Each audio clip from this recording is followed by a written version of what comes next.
దేవుని గొప్ప నామం బట్టి ప్రభుని స్తుతిస్తున్నాను. ఈరోజు ఏకీభవించిన ఈ ప్రార్థనలో ఏకీభవించిన మీ అందరినీ కూడా యేసుక్రీస్తు నామందు ஆஹ்வானிస్తున్నాను.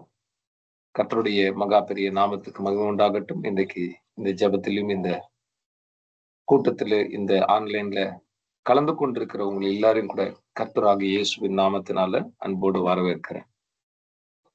ఒక వాక్యం చదువుకుందాము. యోహాను సువార్త 4వ అధ్యాయము 34వ వచనం. John chapter 4 and verse 34. யோவான் சுவிசேஷம் 4வது அதிகாரம் 34வது వచనத்தை వాసిపోం. మీరు ఎవరన్నా తీసుకున్నట్లయితే మీరు చదవచ్చు ఈ వాక్యం. உங்களில் யாராவது எடுத்திருந்தால் இந்த வசனத்தை நீங்க வாசிக்கலாம். யோவான் 4:34. இயேசு அவர்களை நோக்கி, நான் என்னை அனுப்பினவருடைய சித்தத்தின்படி செய்து அவருடைய கிரியையை முடிப்பதே என்னுடைய போஜனமாய் இருக்கிறது. ஆமென். My meat, Jesus said unto them, my meat is to do the will of him that sent me and to finish his work. తెలుగులో ఒకరు చదవండి.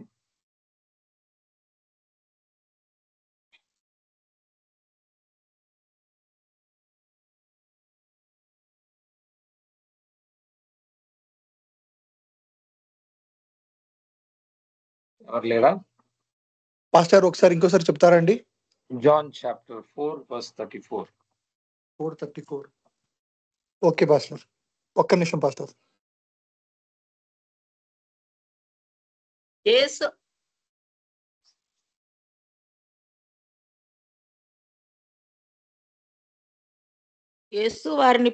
వారిని చూచి, నన్ను పంపిన వాని చిత్తము నెరవేర్చుటయు ఆయన పని తుదముట్టించుటయు నాకు ఆహారమై ఉన్నది. ఈ ఒక వాక్యాన్ని మనం ఈరోజు ధ్యానించుకోవడానికి తీసుకుందాం.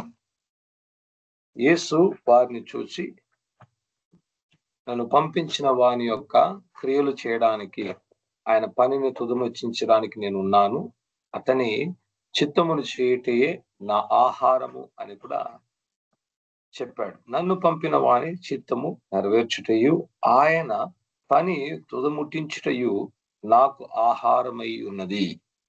என்னுடைய ஆகாரம் எப்படி இருக்கு? என்னை அனுப்பினவருடைய சித்தத்தை செய்து முடிப்பது, அவர் எனக்கு கொடுத்த வேலையை செய்து முடிப்பதுதான் என்னுடைய ஆகாரமாக இருக்கிறது என்று ఆండవరాగిய యేసు சொன்னார். ఈ ఒక్క వాక్యంలో మనం అనేకమైన சத்தியாన్ని మనం చూడొచ్చు, లోతైన సత్యాన్ని మనం చూసుకోవచ్చు. இந்த ஒரு வசனத்தில் அநேக ஆழமான சத்தியத்தை பார்க்கலாம். దేవుడు నన్ను పంపించాడు అని యేసుక్రీస్తు గ్రహించాడు. He sent me. దేవుడు నన్ను పంపించాడు. ఎక్కడ పంపించాడు? పరమునందు నుండి ఈ భూమికి యేసుక్రీస్తుని దేవుడు పంపించాడు. ஆண்டவர் என்னை அனுப்பினார். என்னை அனுப்பினவருடைய சித்தத்தை அப்போ ஒருத்தர் அனுப்பியிருக்கார். யார் அனுப்பினார்? பிதாவாகிய தேவன் இயேசு கிறிஸ்துவை இந்த உலகத்துக்குள்ளாக అనిపినార్. యేసుక్రీస్తు ఈ భూమికి చెందిన వ్యక్తి కాదు. ఆయన పరలోక సంబంధికుడు, పరలోకపు రాజు, సృష్టికర్త. ஆண்டவராகிய இயேசு இந்த பூமிக்கு சேர்ந்தவர் கிடையாது. அவர் பரலோகத்தின் ராஜா. அவர்தான் எல்லா படைப்புக்கும் కారణమానవర్. కానీ దేవుడు ఒకానొకప్పుడు ఆయన చిత్త ప్రకారము యేసుక్రీస్తును భూమిలో పంపించాడు. ஆண்டவர் தன்னுடைய சித்தத்தின்படி அந்த காலகட்டங்களில் இயேசுவை பூமிக்குள்ளாக அனுப்பினார். యేసయ్య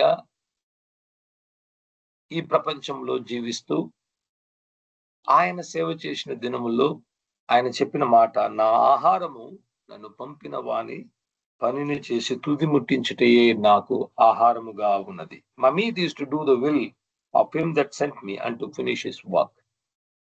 యేసుక్రీస్తును దేవుడు పంపించడం ఎంత నిజమో అంతే నిజమండి. మిమ్మల్ని నన్ను కూడా దేవుడు పంపించాడన్నది. ஆண்டவராக இயேசுவை தேவன் அனுப்பினது எவ்வளவு உண்மையோ அவ்வளவே உண்மைதான் உங்களையும் என்னையும் கூட ஆண்டவராகிய தேவன் இந்த உலகத்தில் அனுப்பினது. ప్రతి ఒక్క మనిషి దేవుని పనిని చేయుటకు, దేవుని చిత్తమును చేయుటకు ఈ భూమిలో మనకు ஜென்மனிస్తున్నాడు. ஒவ்வொரு மனிதர்கள் கூட இந்த பூமியில பிறக்கிற ஒவ்வொரு மனிதர்களும் தேவ சித்தத்தை செய்யும்படியாக అనుపుகிறாరు. మరి ముఖ్యంగా రక్షింపబడిన వారు, సత్యాన్ని ఎరిగిన వారు, దేవునితో సహవాసం ఉంచుకున్న వారిని దేవుడు మరి ప్రత్యేక విధంగా పంపించాడని కూడా మనం విశ్వసించవచ్చు. எல்லோரையும் தேவன் அனுப்பி இருக்கிறார். முக்கியமாக ஆண்டவராகிய இயேசுவை விசுவாசித்து சத்தியத்தை அறிந்த జనங்களை విశేషமாக అనుపుகிறார். దేవుడు ఎందుకు పంపిస్తున్నాడు? ఆయన పనిని చేయుటకు, ఆయన చిత్తమును చేయుటకు పంపిస్తున్నాడు అంతే తప్ప అదాని తప్పితే వేరే కారణాలు లేదు. இன்றைக்கு தேவன் நம்மை ஏன் அனுப்பியிருக்கிறார் என்றால், நாம் தேவனுடைய சித்தத்தை செய்யும்படியாக, தேவனுடைய உள்ளத்தில் இருக்கிற அந்த விருப்பத்தை செய்து முடிக்கும்படியாக தான் அனுப்பியிருக்கிறாரே ஒழிய வேற எந்த ஒரு కారణத்துக்காகவும் கிடையாது. కానీ అనేక మార్లు మనం ఎలా ఉంటామంటే మనకు తెలియదు అనమాట. మనం ఏదో మనం ఏదో చేయాలి అన్న కార్యాన్ని బట్టి ఎక్కువ కృషిస్తుంటాం. మన సొంత ఆలోచనలను చేయడానికి, ప్రయత్నాలను చేయడానికి, మన సొంత జీవితాన్ని మనం బాగుపరుచుకోవడానికి ఎన్నో చర్యలు తీసుకుంటుంటాం. తప్పు కాదు. కానీ ప్రధానమైనది, దేవుడు మిమ్మల్ని పంపించారు గనక ఆయన చిత్తమును చేయుటయే మీకు ప్రధానంగా ఆహారముగా, మీ మార్గంగా కూడా, మన మార్గంగా కూడా ఉండాలి. நாம் நம்மளுடைய வாழ்க்கையில அநேக காரியத்தை செய்யும்படியாக பிரயத்னம் செய்து கொண்டிருப்போம். தவறு கிடையாது. நன்மையாக நல்ல காரியங்கள் செய்யும்படியாக பிரயத்னம் செய்து கொண்டிருப்போம். ஆனால் முக்கியமாக நாம் கவனிக்க வேண்டியது, எல்லாவற்றிற்கும் பிரதானமாக தேவ சித்தத்தை செய்து முடிப்பதுதான் அவருடைய విరుప్పం. ఈరోజు దేవుని చిత్తాన్ని నేను చేస్తున్నామా? దేవుని సంపూర్ణమైన చిత్తంలో నడుచుకుంటున్నామా అనే ప్రశ్నను మనల్ని మనం ప్రశ్నించుకోవాలి. ప్రతిరోజు ప్రశ్నించుకోవాలి. இன்றைக்கு நம்மை நாம் கேள்வி கேட்கணும். நான் தேவனுடைய சித்தத்தை செய்து கொண்டிருக்கிறேனா? நம்மளுடைய మనస్సాక్షిயை நாமே కేள்வி கேட்கணும். దేవుడు నాకిచ్చిన పనిని నేను తుదిముట్టిస్తున్నానా, దాన్ని సంపూర్తి చేస్తున్నానా అన్న కార్యం మీద కూడా మనము ప్రతిరోజు ప్రశ్నించుకోవాలి. தேவன் எனக்கு கொடுத்த வேலையை நான் முழுமையாக செய்து முடிக்கிறேனா என்கிற கேள்வி மேல கூட நாம் ஒவ்வொரு నాளும் நம்மளுடைய உள்ளத்தை కేట్టుకొள்ள வேண்டும். ప్రతి ఒక్కరికి దేవుడు ఇచ్చిన చిత్తం అనేది చాలా వ్యత్యాసంగా ఉంటుంది. అందరికి ఒకటేలాగా ఖచ్చితంగా ఉండదు. எல்லோருக்கும் தேவன் தருகிற சித்தம் ஒரே போல இருக்காது. ஒவ்வொருத்தருக்கும் வித்தியாசமாக వేరు వేరాக இருக்கும். దేవుని చిత్తము చేయటం అంటే సేవ చేయడం మాత్రం కాదు. அது ఒకటే దేవుని చిత్తం కాదు, ఎన్నో ఉన్నాయి. ஆண்டவருடைய சித்தம் என்று சொல்லும் போது எல்லோருக்குள்ள வருகிறது ஏதாவது ஒரு ஊழியம் செய்ய வேண்டும், அதுதான் தேவனுடைய சித்தம் என்று நினைத்துக் கொள்கிறாங்க. அது தவறான காரியம். அப்படி கிடையாது. ప్రతి ఒక్కరూ దేవుడు తనకు సేవ చేయాలి, లేకపోతే ఇలా ప్రసంగాలు మాట్లాడడం అయినా, సంఘ స్థాపన అయినా, పెద్ద పెద్ద కూటాలు ఉంచడమైనా అందరూ అలా చేయాలనేసి దేవుడు కోరుకోలేదు. எல்லோரும் ஒரு சபையை ஆரம்பிப்பதோ, இல்லாவிட்டால் பிரசங்கங்கள் செய்வதோ, பெரிய பெரிய கூட்டங்கள் வைத்து மேடையில் நின்று பேசிக் கொள்வதோ அது దేవునుடைய சித்தம் என்று நினைத்துக் கொள்கிறது. ஒரு తవరాన పురిందు కొள்ளுదల్.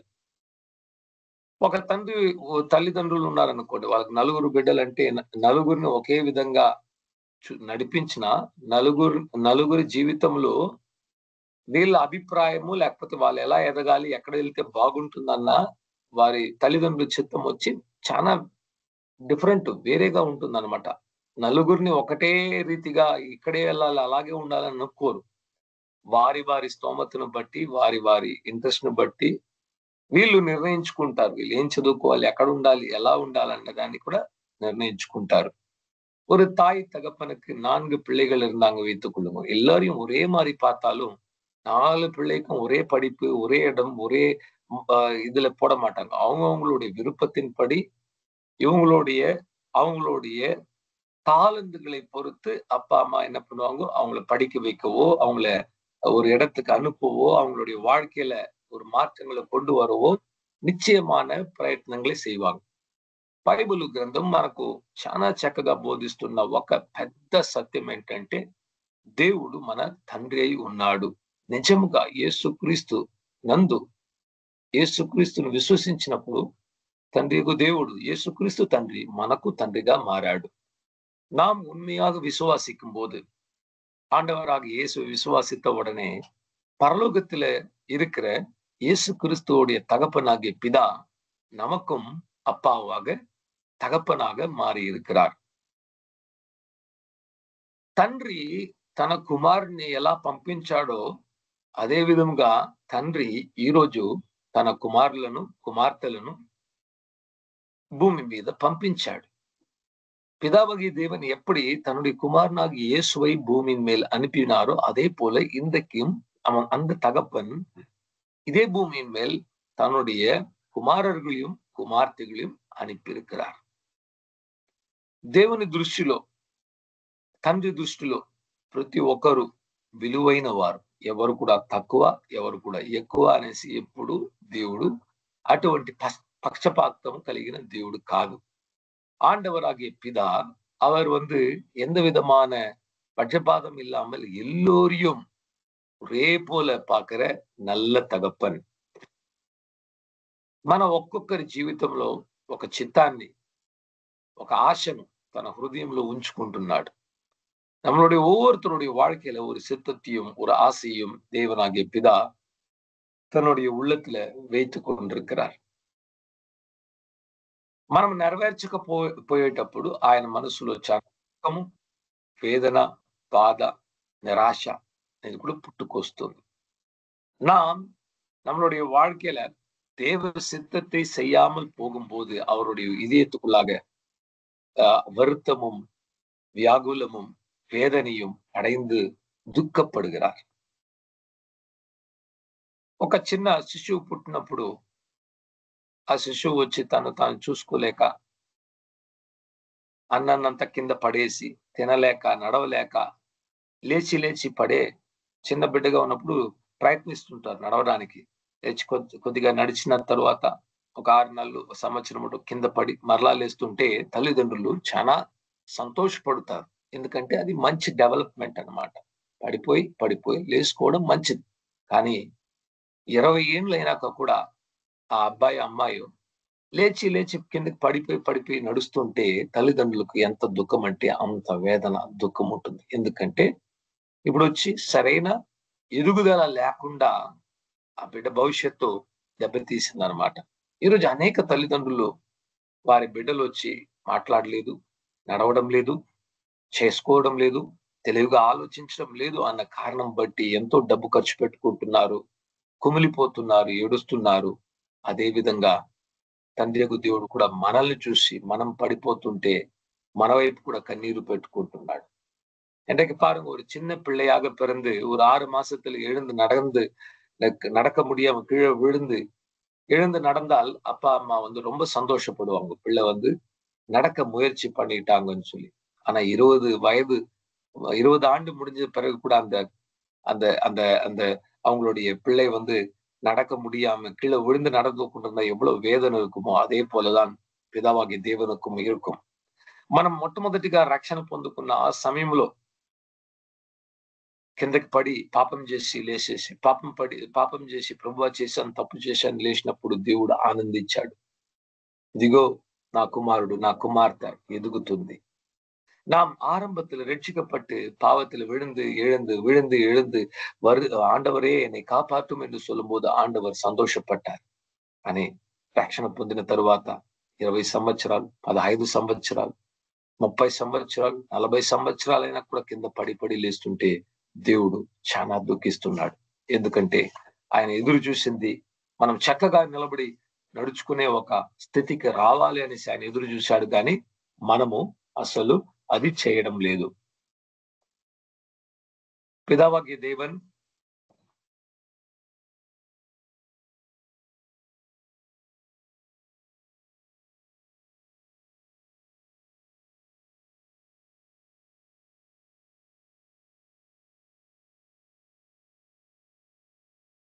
క్షమించండి. తండ్రి యొక్క దేవుడు మనల్ని చూసి మనము 20 సంవత్సరాలైనా 10 సంవత్సరాలైనా కిందకి పడి లేస్తుంటే ఆయన చాలా దుఃఖిస్తున్నాడు. ఈరోజు మీ పరిస్థితి ఎలా ఉంది? ఎన్ని సంవత్సరాలు అయింది రక్షణ పొందుకున్న తర్వాత? ఇప్పటికే పాపం మీద విజయం లేకపోతే దేవుడు వచ్చి చాలా దుఃఖపడుతున్నాడు.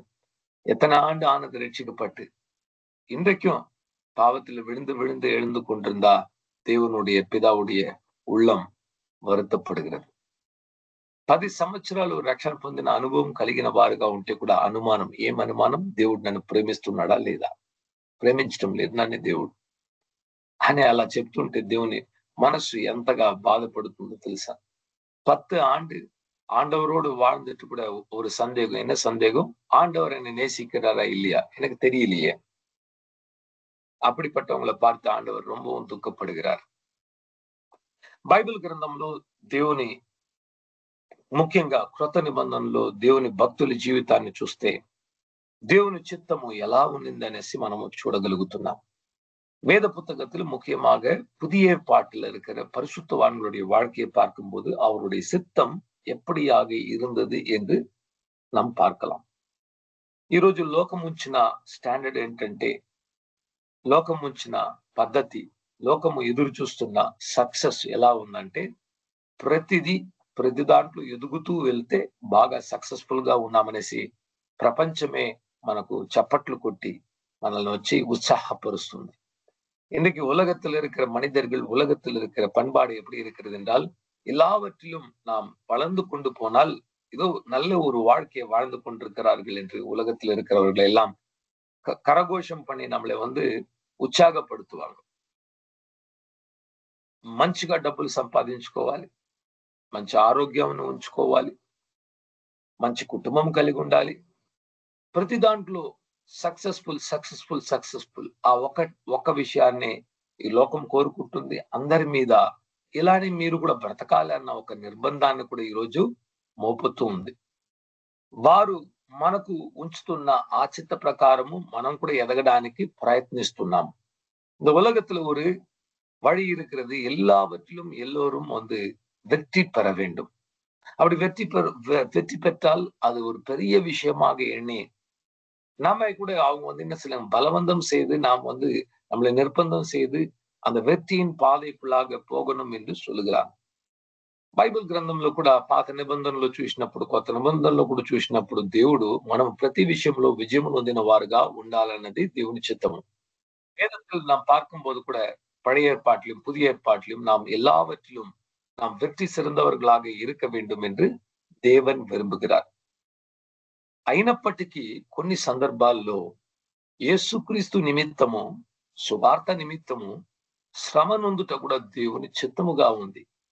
இவர்களெல்லாம் இப்படி இருந்தாலும் சில நேரங்களில் சிலருக்கு இயேசு கிறிஸ்துவின் நிமித்தமாக, தேவன் நிமித்தமாக, சுவிசேஷத்தின் நிமித்தமாக நாம் கர்த்தருக்காக பாடுகளை அனுபவிக்கிறது கூட தேவ சித்தமாக இருக்கிறது. 1 పేతురు నిండుగా మీరు చదువుకుంటే ఆ లేఖనంలో పేతురు చెప్తున్నాడు, మీరు చెడు చేసి శిక్ష నొందితే ఏం లాభము? మంచి చేసి మీరు దండను అనుభవించినట్లా సంతోషించండి. 1 பேதுரு முழுவதும் நாம் வாசித்து பார்க்கும்போது சாராம்சமாக இப்படி சொல்லுகிறார், நீங்கள் கெடுமையானதை செய்து பிடிப்பட்டு நீங்க தண்டனை அனுபவித்தால் அது நியாயமானது. ஆனால் நீதியாக வாழ்ந்து நீங்க தண்டனை அனுபவித்தால் உங்களுக்கு పరలోకத்துல பெரிய మగిழ்చి ఉండాகும். యేసుక్రీస్తు కూడా కొండ మీద చేసిన ప్రసంగము మత్తయి 5వ అధ్యాయంలో మొదటి కొన్ని వాక్యాలు ఇలా చెప్పాడు, నీతి కొరకు మీరు శ్రమ నొందితే మీరు ధన్యులు, ధన్యురాలు, ఆశీర్వదింపబడిన వారు. ఇదే విధముగా ప్రవక్తలను కూడా హింసించి వారిని చంపేశారు అని కూడా ప్రభు యేసుక్రీస్తు చెప్పాడు. ஆண்டவராக இயேசு சொன்னார், நீதி நிமித்தமாக, சுவிசேஷ நிமித்தமாக துன்பப்படுகிற நீங்கள் பாக்கியவான்கள், பாக்கியவதிகள். இதே போலதான் தீர்க்கதரிசிகளும் அவர்கள் துன்புறுத்தப்பட்டார்கள், அவர்கள் కొల్లపట్టాர்கள். దేవుని చిత్తము చూడండి, స్టెఫాను జీవితంలో, స్టెఫన్ అనే ఒక వ్యక్తి ఉన్నాడు, మంచి యవనస్తుడు.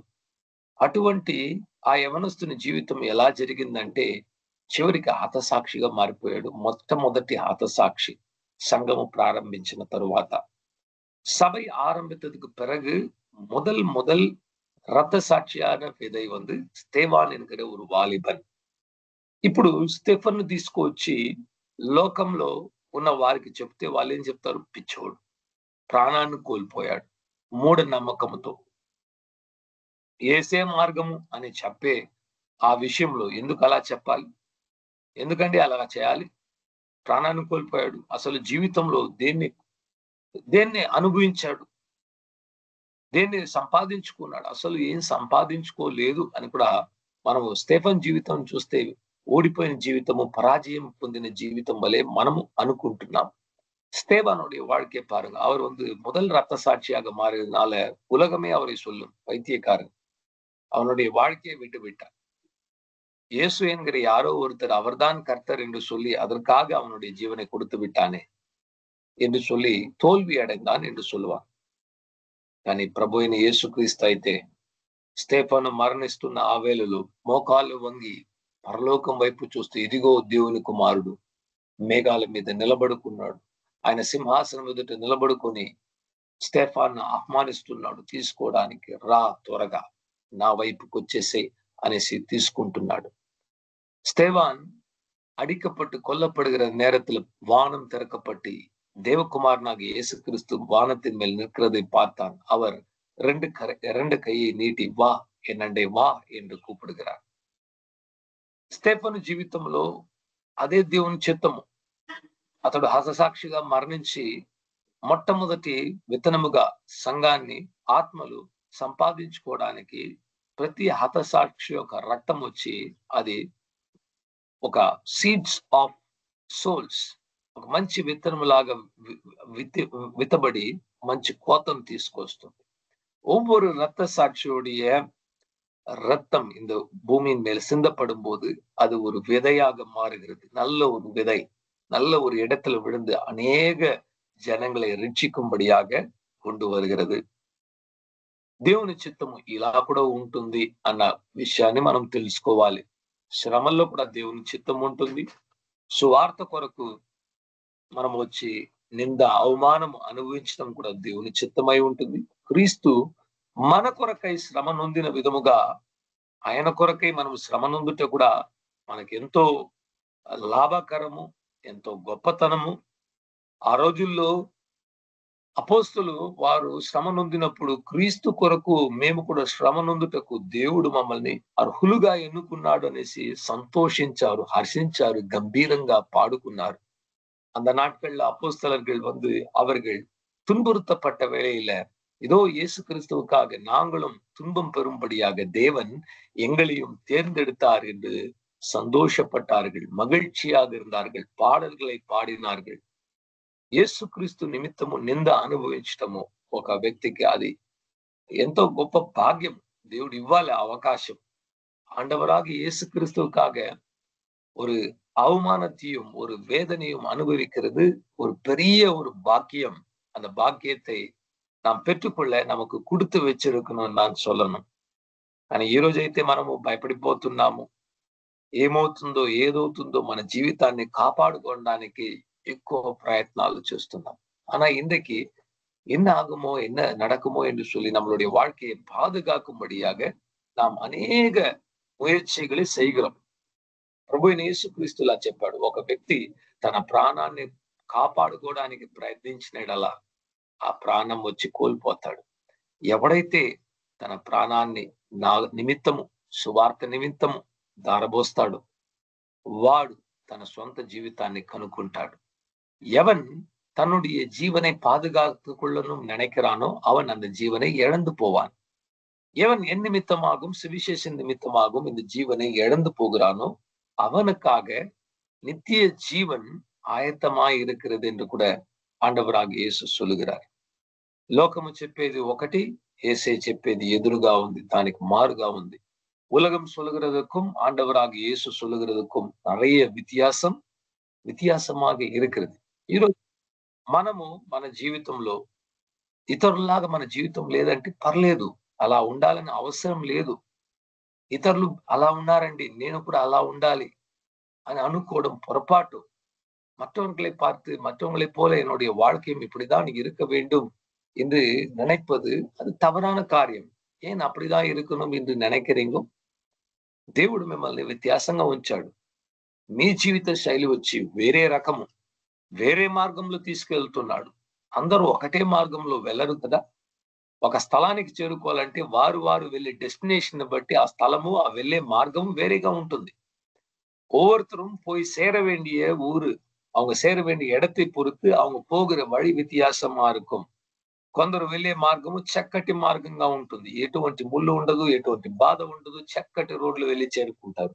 మరి కొందరు గ్రామంలో వెళ్ళాలి, అడవి లోతుల్లో వెళ్ళాలంటే అక్కడ ఎలుకబంట్లు ఉంటాయి, సింహాలు ఉంటాయి, ఆపదలు ఉంటాయి, లోయలు ఉంటాయి. అన్నిట్లో పడి లేచి వెళుతూ ఉండాలి. பாருங்க, சிலர் ஒரு இடத்துக்கு போகணும் என்றால் நல்ல ரோடு இருக்கும், போயிடுவாங்க நேரா. ஆனா நீங்க ஒரு காட்டுக்குள்ள போகணும், ஒரு அரண்யத்துக்குள்ள போகணும், ஒரு வனாந்திரத்துக்குள்ள போகணும் என்று சொன்னால் அங்க சிங்கம் வரும், புலி வரும், பள்ளத்தாக்கு இருக்கும், விஷமான பூச்சிகள் இருக்கும். இதெல்லாம் தாண்டி கொண்டுதான் போக வேண்டும். బాప్తిస్మిచ్చి యోహాను జీవితాన్ని చూడండి. ఆయన దేవుని చిత్తము ఆయన జీవితంలో ఎలా ఉన్నిందంటే, పుట్టి ఆయన అడవిలోనే ఎదిగాడు. అది ఆయన జీవిత శైలి. ஞானஸ்நானம் கொடுக்கும் யோவான் பாருங்க, యోవాన్ பிறந்து వளர்ந்து எங்க இருந்தார்? அவர் కాటిలో వளர்ந்து வந்தார். ఒక్కడే ఒక అడవిలో, దట్టమైన అడవిలో జీవిస్తున్నాడు. ఊహించుకోగలరా? பாருங்க, ஒருவரே ஒரு కాటిல அவர் வாழ்ந்து கொண்டு வந்தார். అక్కడ ఉన్న మిడతలను, అక్కడ ఉన్న తేనెను తిని తాగి అక్కడే ఆయన తన జీవితాన్ని ప్రారంభించాడు. அவர் காட்டுல வசித்து கொண்டு அங்க இருக்கிற வெட்டுக்கிளியும் தேனியும், காட்டுல இருக்கிற தேனியும் அவர் కుడిத்து పుసిத்து அங்கேயே வாழ்ந்து கொண்டிருந்தார். ఆయన వేసుకున్న బట్టలు వేరేలాగునింది, ఆయన గడ్డం వేరేలాగుని ఉంటుంది, ఆయన జీవిత శైలి అనేది వేరేలా ఉంటుంది. పట్టణంలో ఉన్న వారైతే వీనికి పిచ్చి పట్టిందేమో అనుకొని ఉని ఉంటారు ఆ సమయంలో కూడా. அந்த காலத்தில் இருக்கிறவங்க அவருடைய துணி, அவருடைய ஆடை, அவருடைய முகத்தை பார்த்து நினைத்திருப்பாங்க, இவன் பைத்தியம் பிடிச்சவனா இருக்கிறான், பேய் பிடிச்சவனா இருக்கிறான் என்று, நாகரிகம் ఇల్లాదవనాగా இருக்கிறான் என்று కూడా சொல்லியிருப்பாங்க. అలా 30 సంవత్సరాలు ఆయన అడవిలోనే ఎదిగాడు. அப்படியாக 30 ఆండాగ యోవాన్ స్నానగన్ కాటిலே వளர்ந்து வந்தார். దేవుని చిత్తము అలా ఉన్నింది. ఎందుకంటే ఆయన చేయాల్సిన పని వ్యత్యాసమైనది. ஆண்டவருடைய சித்தம் அப்படியாக இருந்தது யோவானுடைய வாழ்க்கையில. ஏனென்றால் அவர் செய்ய வேண்டிய వేలే వ్యత్యాసం. మనకు ఇవ్వబడిన పనిని సంపూర్తి ఎలా చేసుకోవాలంటే అటువంటి మార్గంలోనే దేవుడు మనల్ని తీసుకువెళ్ళగలడు. நம்மளுடைய வாழ்க்கையில நாம் பிதா நமக்கு கொடுத்த காரியத்தை செய்து முடிக்க எந்த வழியில கொண்டு போக வேண்டுமோ அந்த வழியில் தான் போக வேண்டும். కొందరిని తండ్రి చక్కటి మార్గంలో తీసుకెళ్తున్నాడు, మరి కొందరిని బాధ మార్గంలో, కన్నీటి లోయలో తీసుకెళ్తున్నాడు. சிலரை தேவன் அழகான வழியில கொண்டு போகிறார், சிலரை பள்ளத்தாக்கின் வழிக்குள்ளாக கொண்டு போகிறார். ఒక పాట ఉంది, shepherd of my soul, I give you whole control, wherever you may lead, I will follow. అలా ఒక పాట ఇంగ్లీష్ లో కూడా ఉందన్నమాట. ఇంగ్లీష్ లో ఒక పాటలు இருக்குது, shepherd of my soul, I give you full control, wherever you may lead, I will follow. So ఈరోజు మన నాయకుడైన ప్రభు, మన తండ్రి మనల్ని ఏ మార్గంలో నడిపిస్తున్నాడో సనుక్కోకుండా, కసురుకోకుండా, బాధపడకుండా దేవుని చిత్తంలో నడుస్తున్నానా లేదా అన్న ఒక్క విషయాన్ని తెలుసుకోవాలండి. இன்றைக்கு நாம் தெரிந்து கொள்ள வேண்டியது, புரிந்து கொள்வது என்னவென்றால், நாம் துக்கப்பட தேவையில்லை, நாம் வருத்தப்பட தேவையில்லை, புலம்ப தேவையில்லை. பிதாவாகிய தேவன் நம்மை நடத்துகிற அந்த வழியில நாம் நடக்கிறோமா இல்லையா, ఇదதான் நம்ம నిర్ణయించணும். మనకి ఎన్ని బాధలు వస్తున్నాయి కాదు, కానీ దేవుని చిత్తంలో నేను నడుస్తున్నానా లేదా అన్నది చాలా ప్రాముఖ్యమైన విషయం. ఆ దేవుని చిత్తాన్ని తెలుసుకోవడానికి మనం బైబిల్ గ్రంథం చదువుకోవాలి. நான் தேவனுடைய சித்தத்தில் நடக்கிறேனா இல்லையா என்று தெரிந்து கொள்வதுதான் ஒரு நல்ல ஒரு కార్యం. அதை தெரிந்து கொள்ள వేదத்தை படிக்கணும். ఇప్పుడు నేను దేవుని చిత్తము, శ్రమలు అని మాట్లాడుతున్నప్పుడు కొందరైతే వ్యాధులు అనుకుంటారు. కాదండి, వ్యాధి, రోగము దేవుని చిత్తం కాదు. బైబిల్ గ్రంథము మనకు చాలా స్పష్టపరుస్తుంది. నిన్ను స్వస్థపరచు యెహోవా నేనే, ఆరోగ్యం ఇచ్చు దేవుడు నేనే అంటున్నాడు. நான் வருத்தங்கள் பாரங்கள் கிறிஸ்துவுக்காக என்று சொல்லும்போது சிலர் நினைப்பாங்க வியாதி நினைப்பாங்க. வியாதி கிடையாது. வியாதி దేవునుடைய சித்தம் இல்லை. నోయ్ దేవునుடைய సిద్ధం இல்லை.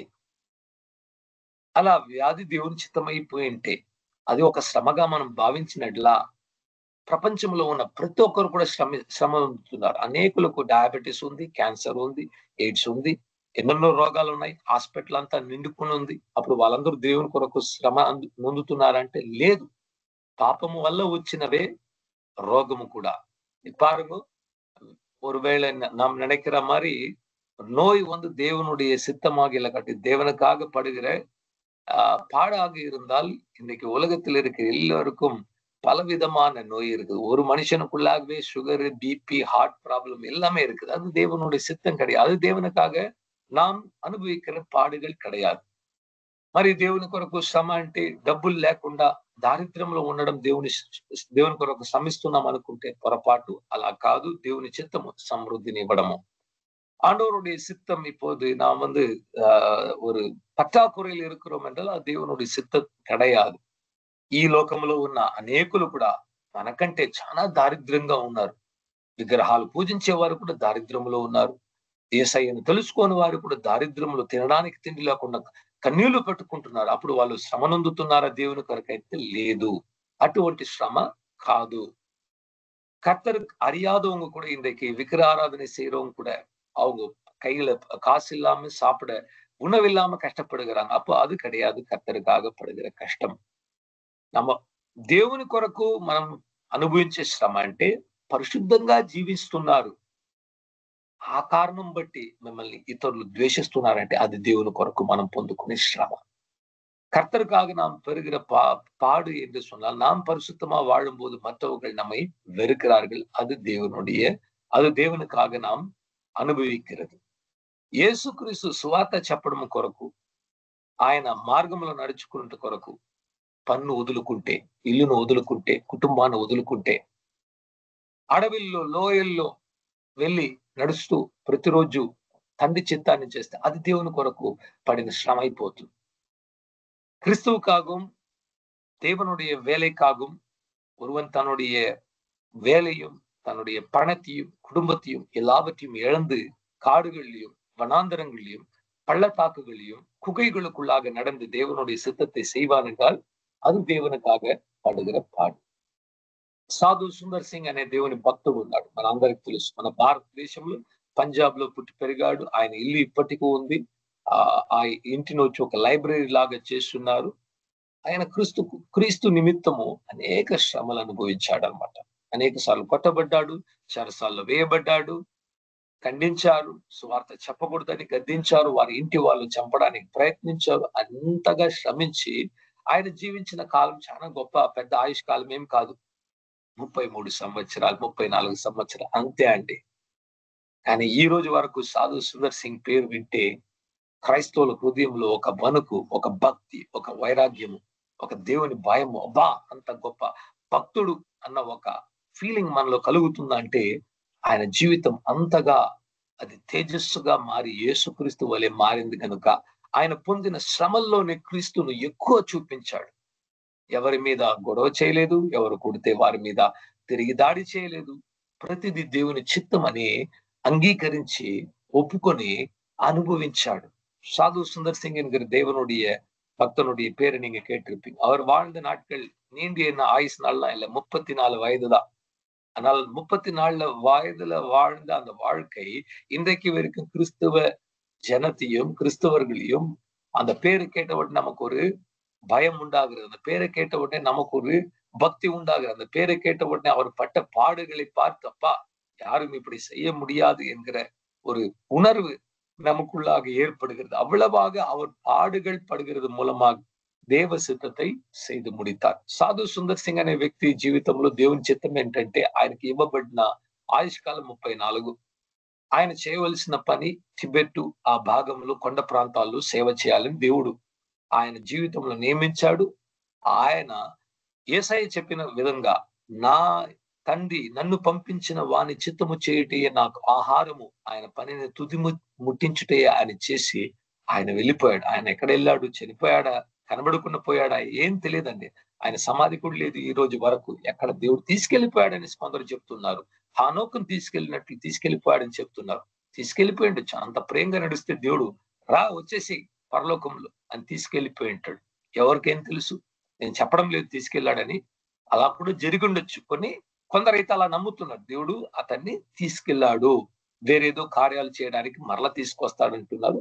కానీ మనం దాన్ని వచ్చి పెద్దగా విశ్వసించాల్సిన అవసరం లేదు.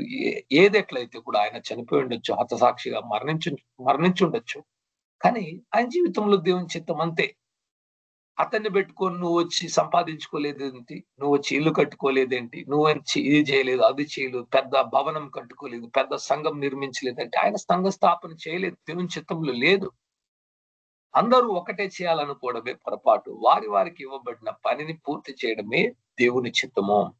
இப்ப சாது சுந்தர் சிங்கை வைத்துட்டு நீங்க வீடு கட்டல, நீங்க பேங்க்ல அமௌண்ட் பைசா சேர்த்து வைக்கல, நீங்க ஒரு பெரிய சபையை கட்டல, பெரிய ஊழியத்தை ஸ்தாபிக்கல, அதனால இவங்க சரியா செய்யலன்னு சொல்ல முடியாது. அவங்களுடைய வாழ்க்கையில தேவன் అவ்வளவுதான் கொடுத்திருந்தார். ఈ ఉదయ కాలం ప్రేమైన దేవుని బిడ్డలారా, మీ జీవితంలో దేవుడు మీకు ఏది ఇచ్చాడు, ఏది ఇవ్వలేదని మీరు గ్రహించండి. మీరు ఏ దారిలో వెళ్ళాలని దేవుడు నియమించాడు, ఆ దారిలో వెళితే దేవుని చిత్తాన్ని துதிமிச்சுக்கு ఎంతగానో సహాయంగా ఉంటుంది. ஆண்டவர் இன்றைக்கு உங்களுக்கு எந்த வழியில போக வேண்டும் என்று கர்த்தர் சொல்லுகிறாரோ அந்த வழியை நீங்க தேர்ந்தெடுங்கள். அப்பொழுது தேவ சித்தத்தை నెరవేర్చ முடியும். నేను ఇంతకు ముందు చెప్పిన విధంగానే ప్రతి ఒక్కరూ సేవ చేయాలని దేవుని చిత్తం కాదు. ఇంకొక వ్యక్తిని చూద్దాం. Thomas Alva Edison. ఆయన ఒక దేవుని మీద చాలా భక్తిపరుడు. కానీ దేవుడు ఆయన జీవితంలో ఎలా ఉంచాడంటే ఒక సైంటిస్ట్ గా మారాలని దేవుని చిత్తం. దేవుని చిత్తం అలా కూడా ఉంటుందా?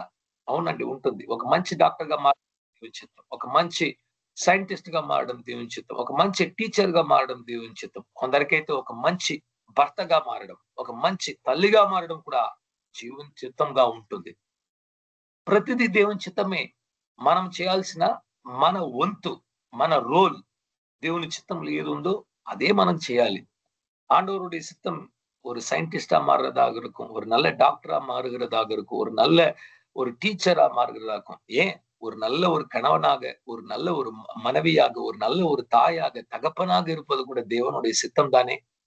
థామస్ ఆల్వా ఎడిసన్ గారి యొక్క జీవితంలో దేవుడు వచ్చి ఆయనకు అనేక డిస్కవరీస్ చేయడానికి దేవుడు కృప చూపించి ఈ రోజు లైట్ వెలుగుతుంది, కంప్యూటర్ పనిచేస్తుందంటే ఆ రోజు దేవుడి చిత్తంలో ఆ వ్యక్తి లోబడి ఎన్నో గంటల తరబడి కూర్చొని ప్రయత్నాలు చేసి ఆ లాబొరేటరీలో కూర్చొని ఎక్స్పెరిమెంట్స్ చేసిన తరువాత ఈ రోజు మనకు ఇవన్నీ ట్రైన్ ఎన్నో 1000 పైగా ఆయన కనబెట్టాడు.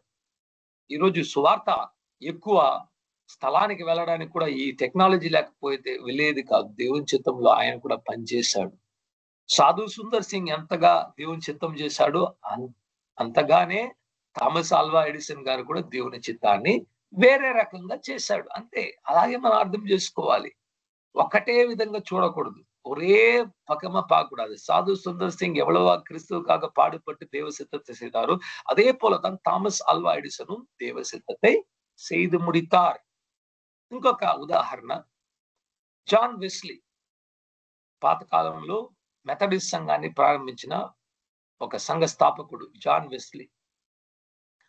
వారి తల్లిగారు ప్రతిరోజు 12 వాళ్ళ పిల్లలు ప్రతిరోజు 12 బిడ్డల మీద హస్తం ఉంచి ప్రార్థించేవారంట. ప్రభువా, నా పిల్లలు మీ మార్గంలో ఎదగాలి, వీరు దేవుని విడిచిపెట్టి వెళ్ళిపోకూడదు, లోకపరంగా అయిపోకూడదు, మీ కొరకు మీరు వాడుకోండి అనేసి ఆ తల్లి అంతగా 12 ప్రార్థిస్తే ఇద్దరిని దేవుడు ఎన్నుకున్నాడు. John Wesley, Charles Wesley. ఇద్దరు ఇంగ్లాండ్, స్కాట్లాండ్, ఫిన్లాండ్ 3 దేశాలను ఉలికించారు ఉజ్జీవముతో.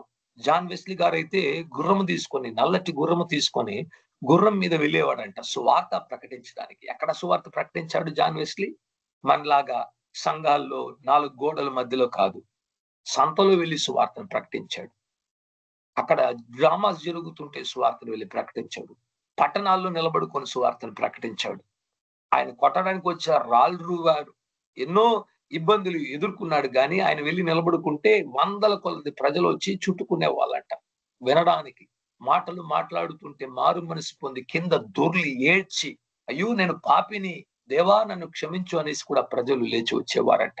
ఒక రోజుకు కనీసం అంటే ఆయన 12 ప్రసంగాలు చేస్తాడంట. ఇలా ఒక్కొక్క స్థలంలో నిలబడుకొని దేవుని వాక్యాన్ని చెప్పడం, మరి గుర్రం మీద వెళ్ళిపోవడం. ఆ గుర్రం ఉంచుకొని 3 దేశాలు తిరిగాడు. ఈ రోజు మనకు ఫ్లైట్లు ఉన్నాయి, బస్సులు ఉన్నాయి, కార్లు ఉన్నాయి, అన్ని వసతి ఉంటే కూడా ఒక స్థలాన్ని కూడా మనము కదిలించలేకపోతున్నాం. అదండి దేవుని చిత్తాన్ని ఆయన ఎన్నుకున్నాడు. ஜான் வெஸ்லி வந்து ஒரு கருப்பு குதிரையை வைத்துக் கொண்டு 12 பிரசங்கங்களை ஒரு நாள் செய்வாராம். ஒவ்வொரு இடத்துக்குள்ள கிராமத்துக்குள்ள போய் சொன்னால் ஜனங்க மனம் திரும்பி அவங்க மனம் கசந்து விழுவாங்க. ஒரு பெரிய எழுப்புதல் வந்தது. పరిశుద్ధమైన జీవితాన్ని ఆయన ప్రకటించాడు. హోలీ లైఫ్ మూమెంట్ అనేది ఆయన తీసుకొచ్చాడు. క్రైస్తవులైన మనము పరిశుద్ధంగా జీవించాలి, పాపాన్ని జయించాలని మొట్టమొదటిగా చెప్పిన వ్యక్తి సంఘం. చర్చ్ హిస్టరీ చూసినప్పుడు సంఘ చరిత్రలో చీకట్లో ఉన్న సంఘాన్ని మరలా పరిశుద్ధంగా నడుచుకోవాలి, పరిశుద్ధంగా ఉండగలము అన్న ఒక సత్యాన్ని తీసుకువచ్చిన గొప్ప దేవుని సేవకుడు జాన్ వెస్లీ గారు. இருளில் வாழ்ந்து கொண்டிருந்திருக்கிற சபை சரித்திரத்தை நீங்க வாசித்து பார்த்தால் அப்படி இருக்கிறது. அந்த வரலாறுல இவர் என்ன செஞ்சாரு, இல்ல పరిశుద్ధமா வாழ முடியும், தேவ சித்தம் இருக்கிறது என்று சொன்னார். ఇటువంటి గొప్ప భక్తుడు రావడానికి కారణం ఏంటి? ఒక తల్లి, ఒక మంచి తల్లిగా ప్రార్థించి ఆ బిడ్డలకు దేవుని వాక్యాన్ని చెప్పడం ద్వారానే ఇది జరిగింది. ஒரு நல்ல தாயாக அவங்களுடைய தாய் இந்த பிள்ளைகளுக்காக ஜெபம் செய்து சொன்னதுனால்தான் ఇది நடந்தது. కనుక ఎవరు కూడా కృంగిపోవద్దండి, నేను సేవ చేయలేదు, నేను ఇది చేయలేదు అనేసి. మీకు ఇవ్వబడిన మీ కుటుంబంలో మీరు నిజాయితీగా ఉండండి. మీ పిల్లలను పెంచడంలో వారికి దేవుని వాక్యాన్ని అందించండి, వారి కొరకు ప్రార్థించండి. మీ పనిలో మీరు నిజాయితీగా చేసినప్పుడు అక్కడ దేవుని చిత్తం కూడా దేవుడు చూపిస్తాడు. யாரும் நான் கவலைப்படக்கூடாது, என்னால இப்படி எல்லாம் செய்ய முடியும், அப்படி எல்லாம் செய்ய முடியும், அப்படி கிடையாது. உங்களுக்கு என்ன தேவன் கொடுத்தார், உங்களுடைய வீட்டுல நீங்க உண்மையா இருக்கும், உங்களுடைய வேலை ஸ்தலத்துல நீங்க உண்மையா இருக்கும், தேவ சித்தத்தை அந்த இடத்துல செய்யுங்கோ, அதை கர்த்தர் ఆశీర్వదింపాர்.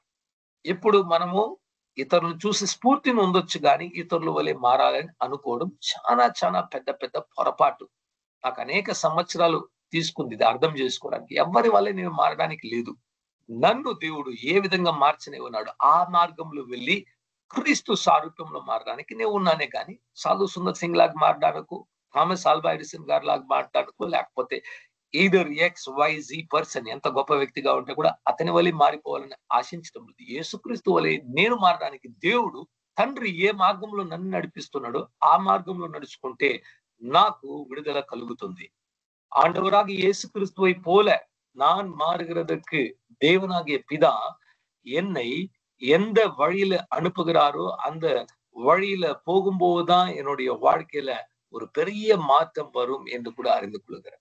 ఈ ఉదయకాలం ముందు ఈ వాక్యాన్ని విన్న ప్రతి ఒక్కరు కూడా, ప్రభువా తండ్రి, ఒకటే ప్రభువా నా యొక్క ప్రార్థన, నేను మీ చిత్తములో ఉన్నానా లేదా అది ఒక్కటే నేను తెలుసుకోవాలి. నేను కూడా అలాగే ప్రార్థిస్తున్నాను. నాకు వచ్చే బాధలు, నాకు వచ్చే శ్రమలు, దాని మీద నాకు ఎక్కువ ఇంట్రెస్ట్ లేదు. నీ చిత్తంలో ఉన్నానా లేదా దాని మీదే నా మనసును ఎక్కువ ఉంచుతున్నాను. அப்படித்தான் ஜெபிக்கணும். ஆண்டவரே, எனக்கு வருகிற கஷ்டம், வருத்தம், பாடு, எனக்கு வருகிற தோல்வி, அது மேல என் மனசை வைக்கல. உங்க சித்தம் செய்கிறேனா இல்ல உங்க சித்தத்தில் ஆப்போசிட்டா தவறாக நடந்து கொண்டிருக்கிறதா, இது ஒன்றுதான் நாம் గమనిక வேண்டும். దేవుడు లేదు నా చిత్తంలో ఉన్నావంటే ఏ శ్రమ వచ్చినా కూడా మనం సంతోషంగా వెళ్ళిపోతూ ఉండొచ్చు. మనకు ఒక ధైర్యము, ఉత్సాహము, ఒక విశ్వాసము కలుగుతుంది. అప్పుడు నేను శ్రమించడం కూడా దేవుని చిత్తమే అని తీసుకున్నప్పుడు ఆ సంతోషంగా ఆ శ్రమలను అనుభవించవచ్చు. పౌలు సైలసుకు తెలిసింది, మేము ఇలా చెరసాల్లో కొట్టబడ్డము, క్రీస్తు కొరకు రక్తం కార్చడం దేవుని చిత్తం అనుకున్నారు. అందుకే పాడారు వాళ్ళు. దేవుడు విడిచిపెట్టాడని కాదు, దేవుడు వాళ్ళతో ఉన్నాడు కనుక వాళ్ళు பாடி ஹர்ஷிச்சார். பவுலும் சிலாசியும் கைகள் கால் கட்டி அவங்க அடிச்சப்போ அவங்க தேவன் எங்களை கைவிட்டுட்டாருன்னு நினைச்சிருந்தா அவங்க துதிச்சிருக்க முடியாது. அவங்களுக்கு தெரிஞ்சிருச்சு இதான் தேவ சித்தம், கர்த்தர் எங்களோடு கூட இருக்கிறார், அல்லேலூயா என்று சொல்லி దేవునికి పాటల్ని పాడినాர்கள். పలుమార్లు మనకు కలిగే శ్రమలు, మన జీవితంలో కలిగే కొన్ని అనుభవాలు వస్తుంటే మనము దేవుడు నన్ను విడిచిపెట్టాడేమో అనుకుంటున్నాం. బహుశా అదే దేవుని చిత్తమై కూడా ఉండొచ్చు మీ జీవితంలో. அநேக முறை நம்மளுடைய வாழ்க்கையில வருகிற பாடுகள், பிரச்சனைகள், கவலைகள், துன்பங்கள் அவைகள் வரும்போது நாம் நினைக்கிறோம், ஐயோ ஏன் இத்தனை பாடு? ஒருவேளை அதுதான் உங்களுக்கு தேவ சித்தமா இருக்கும். అதான் நம்ம కண்டுபிடிக்கணும். దేవుని చిత్తాన్ని ఎరిగి దేవుని చిత్తములో నడుచుకుంటే మన జీవితము చాలా రమ్యముగా, సంతోషకరంగా, ఎటువంటి సనుక్కొనుట, గొనుక్కొనుట, ఎటువంటి బాధ లేకుండా ముళ్ళు లాంటి పాదులో నడిచిపోతుంటే కూడా అందులో కూడా మనకు ఆనందము நிச்சயங்கா கలుగుతుంది. தேவ சித்தத்தை நாம் அறிந்திருக்கும் போது, அதை செய்யும் போது நமக்குள்ளாக ஒரு பெரிய மகிழ்ச்சி வரும். நாம் வருத்தப்பட மாட்டோம். அது முற்களின் பாதையாக இருந்தாலும் அந்த முற்களின் பாதையில நடக்கும்போது ஒரு பெரிய ఆనందం நமக்கு ఉండాகும். ఒక పాట మీకు చెప్పాను, shepherd of my soul I give you whole control, wherever you may lead I will follow. ఆ ఒక చిన్న పాటను పాడి మనము ముగించుకుందాం. Shepherd of my soul, I give you full control. Wherever you may lead, I will follow. I have made the choice to listen to your voice. Wherever you may lead, I will go. Shepherd of my soul, I give you full control. Wherever you may lead, I will follow. I have made the choice to listen to your voice. Wherever you may lead, I will go. Be it in a quiet pasture or by a gentle breeze, the shepherd of my soul is by my side. Should I face a mighty mountain or a valley dark and deep, the shepherd of my soul will be my guide. Shepherd of my soul, I give you full control. Wherever you may lead, I will follow.